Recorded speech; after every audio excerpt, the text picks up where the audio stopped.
where we're doing two things at once quite often. We're looking back at this past year and what it has brought forth for us. At the same time, we're looking forward to the next year and what we'd like to create. So it's almost like riding along with the brake on and the accelerator on at the same time. It can be a little jerky, but it can be a lot of fun. We're doing the burning bowl ceremony today. It's, as Mindy mentioned earlier, one of the few rituals in Unity. And it's a ritual that we engage in that allows us to reflect on our year, to decide, to make a conscious decision about what we want to release, as well as to embrace the change. So it has a threefold process, and it may mean something different for you too. But what it is, it's this allowing us to come consciously into change. Now, I don't know about you. I say I like change, but then it comes to updating my telephone. And that means when I engage in that update, I might have to learn something new about my phone or even my computer. And there's some days I'm like, oh, I don't want to do this because I don't want to be in that learning curve. Other times, it means that maybe I'm going to a restaurant and I need to find something new to eat. Am I going to do that, or I'm going to go back to the standard? Thank you. She advanced the slide. Oh, out of my control. Lots of things like that, you know, are going to happen to us this year. What an opportunity to embrace change and be flexible. But when I go to a restaurant and I'm like, oh, I don't want to eat something different, but I think I should, and I'm in that quandary. Do you guys ever have that? Yeah. Do you experience that? Yeah. So I think I like change, and then life shows me where I don't like change. But it's also an opportunity to just simply embrace that. Now, I started wondering, how come I don't like change so much? I'm a social scientist, so I start going to the brain, where all kinds of things begin. And I started looking at what we call automatic thoughts. We have about 45% of our day is spent in our automatic thinking. And what automatic thoughts are is those things that we do without thinking about doing them. Let me give you some examples. Picking up a pencil or pen to write something, there are 11 different processes in the brain that must occur to be able to pick that pen or pencil up and just start to write. Can you imagine what it would be like if every time you wanted to write something down, you had to go through each of those steps? It would drive me crazy. I don't know about you, but it would drive me crazy. To get in the car, depending on what kind of car you drive, it takes anywhere from 10 to 13 processes to get in the car and drive. So what automatic thinking does for us is it allows us to do things without having to put a tremendous amount of thought into it, freeing up our neocortex so we can think about things that are important to us. I got curious. I was like, do other people have this experience? So I looked on the internet, and this is a small, very small sampling of other people's automatic thoughts. So these are written exactly like they came off the internet. Person says, I hurried to work, so I grabbed everything, my keys, my wallet, etc. Then I wondered, why is there a remote control for my TV in my car? Okay, you guys are laughing. Familiar, right? I was making breakfast early one morning and I cracked my eggs straight into the garbage. I poured my dog a bowl of cereal instead of giving her food multiple times. You know, we're in this automatic thought. Our brain allows us to do something else while we're doing something else. I searched for my glasses for 5 minutes before I was wearing them. I know lots of people like this. And I have to admit, these are other things I have engaged in. But automatic thought frees up space. So there's a biological purpose for it. Another thing that our brain does that helps us to be a little bit resistant to change is that we get into what's called habitual thoughts or habits. It's like when you're in a groove of something, you know how old-time records were? They had grooves, and the way to play it was to put the needle in the groove and music came out. We're kind of like that. We have habits. Think about what you do when you get up in the morning. You have a particular routine. So a routine is kind of like another word for habit.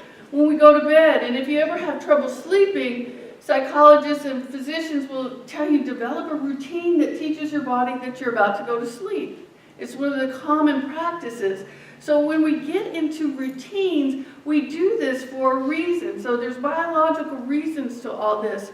But what has been studied in terms of habits and routines, and I'll tell you something about a habit, it takes at least 40 to 60 repetitions of something to ingrain it as a habit. You also hear 21 to 60 days, but it's the repetition of doing something over and over and over that makes it a habit, which is why we invite you into prayer and meditation on a daily basis, which is why we invite you to practice principle every single day so we get in the habit. And like anything else, there's habits that really work for us, and there's habits that really don't work for us. A guy named Charles Duhigg began to study habits, and he found out in his research that what happens is that every habit has three components. It has a trigger, something triggers us. Then it has our routine, that thing that we do in the habit, and there's a reward. And I'll give you an example of it.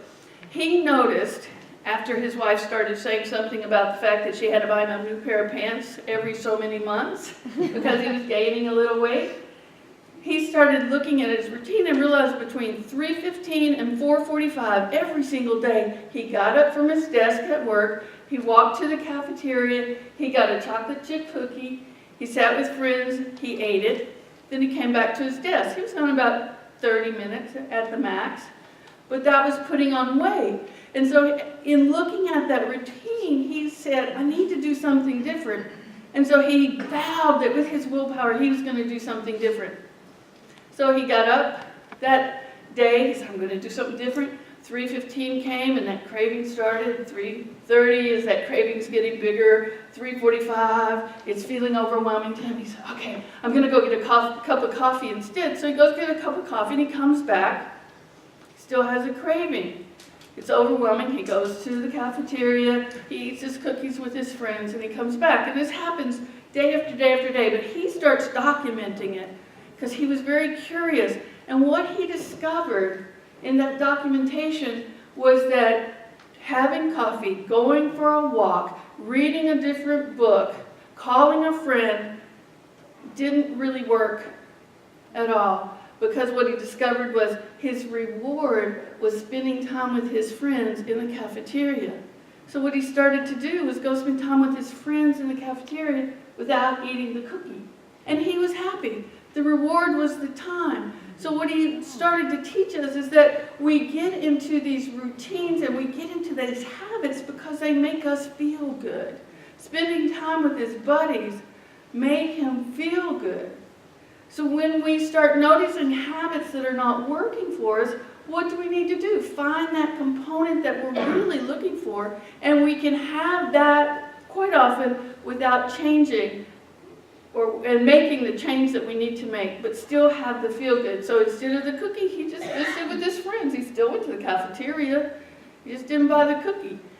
It helped his weight. It helped a lot of things in his life. So the routines that we get into, the habits that we get into are serving us for the most part, and we can still have the feel good, the reward part, as long as we're willing to do some exploration. Now, Charles Duhigg and some other researchers have found that when the habits get changed externally for us, we usually have a lot of emotion, and I'll show you the curve that they developed. This is called a transition curve. When something that we're used to, we're used to doing a lot of things. When something that we're used to changes and is out of our own control, usually we go into denial, anger, shock, oh, that's not really happening, or I can't believe they changed that. I had that experience at a restaurant recently. They changed the menu, and I had gone for one specific thing, and I had I can't believe they changed that experience. I mean, it just came up. It happens. I loved myself and ate something different. Fear, anger, frustration, confusion, and stress all come up when things change that we feel are out of our control. This is when what we call monkey mind often comes up. Instead of going, oh, I'm really angry, we blame or we criticize. Or I'm really scared, which most often is what's happening, because anger usually is the jacket for fear. I don't like the change, and so I'm scared, because if this changes, what else might change? And so our monkey mind will either begin to blame other people or do self-critical things for us. What's wrong with me that I can't handle change? When really what's happening is brain processes are in place. But the good news is, and we'll talk about this in a minute, there are ways to change that. The circle that you see where it says approach avoidance, this is usually the place when we begin to say things like, I can't really believe that this changed. I don't like it. This is going to fail. They're trying something new, but I promise you, this is going to fail. This is where we do that. Have you ever heard yourself say that, or am I the only one? Like, I've done it. I remember one Christmas many, many years ago when we were moving from cassette tapes to CDs. My cousin got a CD player, and I remember thinking, oh, that won't last. Now we're beyond CDs and into just digital downloads. Well, it didn't last, but it sure lasted for a long time. But we get into that sort of knee-jerk reaction of, I don't like this change. Well, if we stay with it long enough, if we just recognize it's simply change, then we can go on to an exploration. Years and years ago, when I began to be on a spiritual path, I started listening to Louise Hay, and I plugged the cassette player, which is what I had, into my car, and I would drive for an hour and a half to where my work was. And I would listen to tapes that she made of just affirmations. And one of them, and I've listened to it so much, I can still hear her voice in my ear. I am safe, it's only change. I am safe, it's only change. Say that with me. I am safe, it's only change. It's only change. So we sometimes get our knickers in a knot because our brain is in that confused state looking to now rewire itself. Once we get through approach avoidance, we get into impatience, acceptance, and even creativity. We can begin to be creative to change. And then we move into hope, energy, anxiety, and enthusiasm. I'll give you another example. About a year and a half ago, Mindy and I bought a new car. Well, that car had a backup camera. I never had a car that had a backup camera. So I'm trying to back up, and I'm not trusting this camera. So I'm looking in the mirror, I'm really being careful. I'm not trusting the camera. It took me months to trust that camera. Then recently, I got in our other car. I was driving, Mindy was in the car, said, I'm missing that camera. Eventually, we learn how to embrace change. And part of the way that we learn how to embrace the change is that not only are our brains wired for habituation, for automatic thinking, but our brains are wired such that when we are in contact with something different for a period of time, our brains will begin to wire that way. It's psychoneuroimmunology.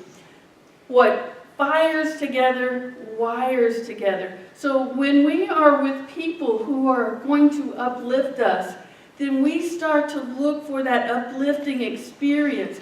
And the vibration of being uplifted, if I come in depressed or scared or lonely here, being with you guys in the state of being uplifted will bring me there. And that will become the new norm. When we're around people who complain a lot, if we make it no big deal and start to talk about the positives of the change, then people will come up into the positive of that change, or they'll move on. But most often we come up into the positive of that change because what fires together, wires together.